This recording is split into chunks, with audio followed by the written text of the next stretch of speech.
हुन्छ, यो अवस्था अनुसार परिवर्तन हुन्छ भनेर भनिसक्नु छ। समाज र मा हुने विभिन्न खाले घटनाहरूले मानिसलाई निरन्तर असर प्रभाव पार्छ अनि यसले चाहिँ मानिसका मनमा हुने भावना, उसका शरीरहरूले चाहिँ व्यक्त गर्न, मुखले व्यक्त गर्न नसक्ने कुराहरू चाहिँ शरीरमा देखा पर्ने शारीरिक समस्याहरूका रूपमा हुन्छ र अनि चाहिँ उनीहरूको त्यो व्यवहारले चाहिँ हावभावले चाहिँ उसको त्यो समस्या के भएको भनेर चाहिँ देखाउँछ, जसले गर्दा यसलाई हामी त्रिपक्षीय सम्बन्ध, मन, समाज र शरीरको त्रिपक्षीय सम्बन्ध भनेर चाहिँ भन्छौँ।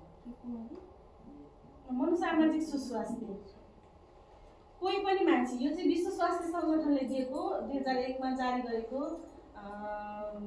परिभाषा अनुसार चाहिँ मनोसामाजिक मानसिक सुस्वास्थ्य भनेको चाहिँ हरेक क्रियाकलापहरू म गर्न सक्छु भन्ने सकारात्मक सोच भएको र सकारात्मक परिवर्तन दिन सक्ने अवस्थाको व्यक्तिलाई चाहिँ हामी उसलाई मनोसामाजिक रूपमा अथवा मानसिक रूपमा स्वास्थ्य भएको मानिस भनेर भन्छौँ भनेर चाहिँ भनिन्छ। यो चाहिँ मैले सर्वभुगो पढेन है। अनि मानसिक मनोसामाजिक समस्या अघि नै भनिहालेको थियौँ है हामीले कुरा गर्दै पनि।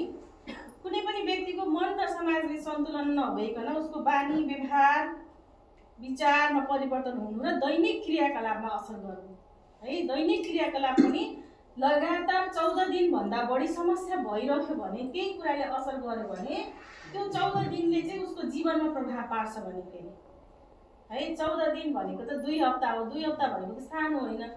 कसैलाई ठ्याक्कै यति बजे चाहिँ अब बेहोस हुन्छ